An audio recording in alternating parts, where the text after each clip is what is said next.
भारत ने जो आदेश दिया था उसका अनुसरण किया गया। 41 राजनयिकों को कनाडा ने वापस बुला लिया।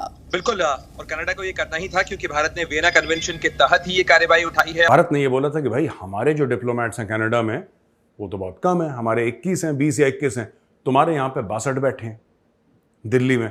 तो ऐसा क्यों है? पैरिटी होनी चाहिए। ये पहले खुजली और खाज की जो प्रॉब्लम थी कनाडा को हुई थी, उन्होंने एक निकाला, भारत ने अब निकाल दिया टोटल 42। 41 जो अभी आज निकले जिसके बारे में ये वीडियो रिकॉर्ड कर रहा हूं, एक जो पहले निकाला था। Reciprocal activity, diplomatic reciprocal activity दोस्तों, कि अभी तक कनाडा ने उन आरोपों को सब्सटैंशिएट करने के लिए किसी भी तरीके का कोई सबूत भारत सरकार को मुहैया नहीं कराया है। और आप देखें 1 महीने से ज्यादा का वक्त हो चुका है। भारत ने कनाडा के 41 राजनयिकों की डिप्लोमेटिक इम्यूनिटी खत्म करने की बात कही थी। भारत के इस एक्शन के बाद 41 कनाडाई राजनयिकों ने अब देश छोड़ दिया है।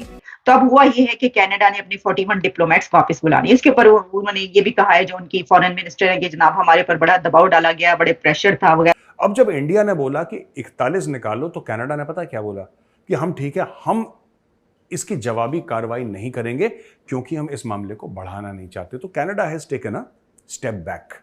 कनाडा प्रेशर में आ गया। भारत ने बोला निकालो, सबको निकालो, सबको निकालो।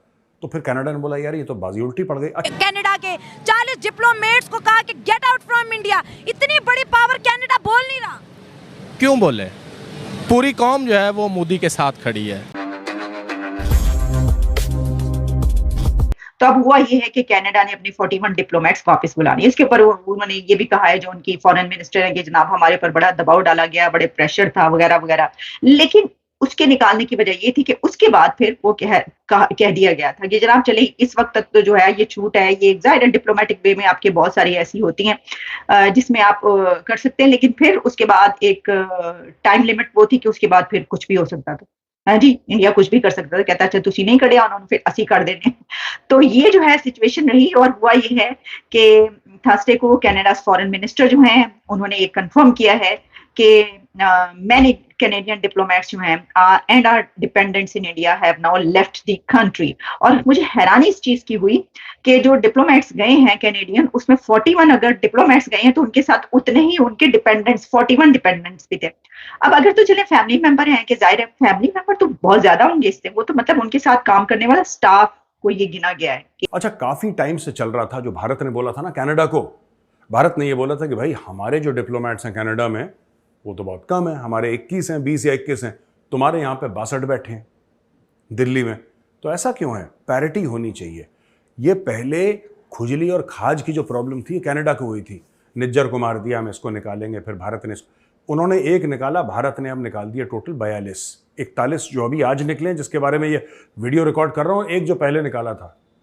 Reciprocal activity, diplomatic reciprocal activity दोस्तों। तो अब स्टोरी क्या है मैं आपको बताता हूं कि 10 अक्टूबर की उनको टाइमलाइन दी थी, लेकिन फिर कनाडा बात कर रहा था कि नहीं यार ये नहीं वो नहीं। तो भारत ने बोल दिया देखो यार, तुम अगर नहीं निकलोगे ना भारत से तो हर एक डिप्लोमेट की दोस्तों एक चीज होती है डिप्लोमेटिक इम्यूनिटी। आप डिप्लोमेट को अरेस्ट नहीं कर सकते, आपको पता है ये सब चीजें होती हैं। डिप्लोमेट को आप अरेस्ट नहीं कर सकते। अगर डिप्लोमेट का गाड़ी का एक्सीडेंट हो गया तो उसके लिए अलग चीज़ है, अलग प्रोसीजर है। डिप्लोमेट की गाड़ी का आप चालान नहीं कर सकते हो। सीडी की गाड़ी आप दिल्ली में देखेंगे बड़ी दौड़ती रहती हैं, नीली नंबर प्लेट वाली, कुछ एक नंबर होगा, बीच में सीडी लिखा होगा, फिर आगे कोई और नंबर होगा, तो that is diplomatic licence plate. Diplomats का जो अगर डिप्लोमेटिक बैग होता है उसको चेक नहीं करते एयरपोर्ट पे, वो वैसे ही आता है। तो ये सारी काफ़ी सारी चीज़ें हैं जो कि डिप्लोमेट्स को फैसिलिटी और डिप्लोमेट्स को एक जिसको कहते हैं ना एक इम्यूनिटी दी जाती है from local laws of arrest etcetera etcetera. तो एक डिप्लोमेटिक कवर होता है जिसको लेके कोई भी डिप्लोमेट किसी दूसरे देश पे जाता है और सबको ये फराहम होता है। ऐसी नहीं कि सिर्फ कनाडा के डिप्लोमेट्स को, इंडियन डिप्लोमेट्स को भी ये वहां पे कनाडा में अवेलेबल है और हर जगह दुनिया भर का ये उसूल है। अब जब इंडिया ने बोला कि 41 निकालो तो कनाडा ने पता क्या बोला कि हम ठीक है, हम इसकी जवाबी कार्रवाई नहीं करेंगे क्योंकि हम इस मामले को बढ़ाना नहीं चाहते। तो Canada has taken a step back.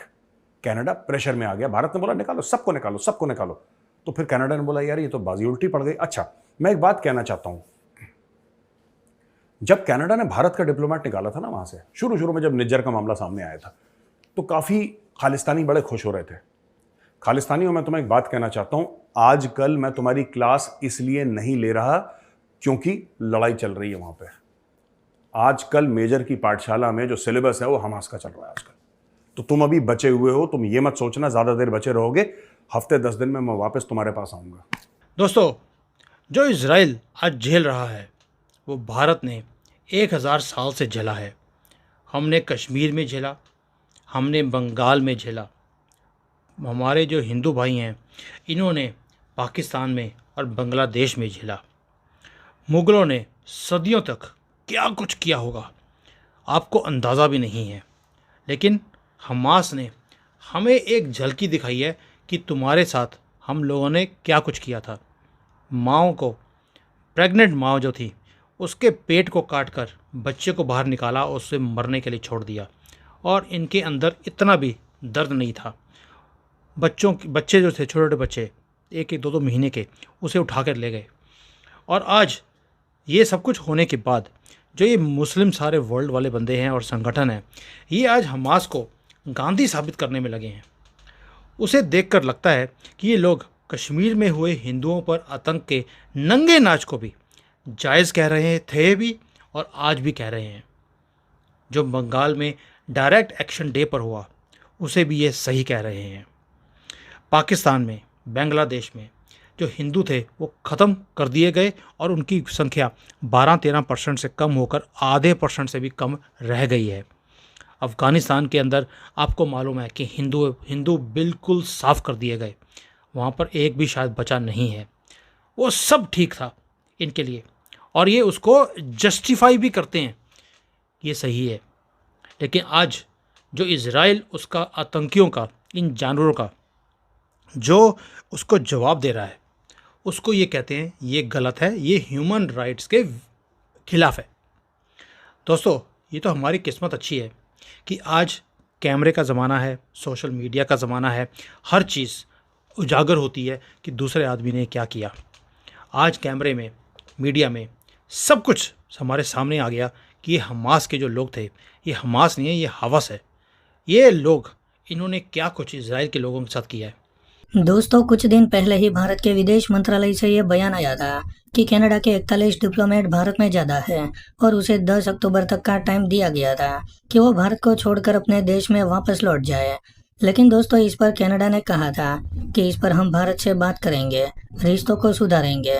फिर उनकी विदेश मंत्री ने भी भारत से सीक्रेट मीटिंग के लिए बोला था ताकि उनके सारे डिप्लोमेट भारत में रह सके।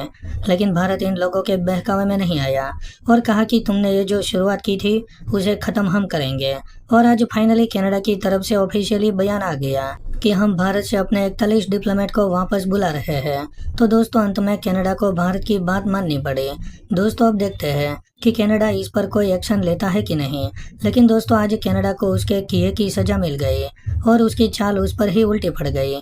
तो दोस्तों, आज के लिए बस इतना ही। अगर आपको ये वीडियो पसंद आया हो तो वीडियो को लाइक कर दे और हमारे चैनल को सब्सक्राइब कर ले।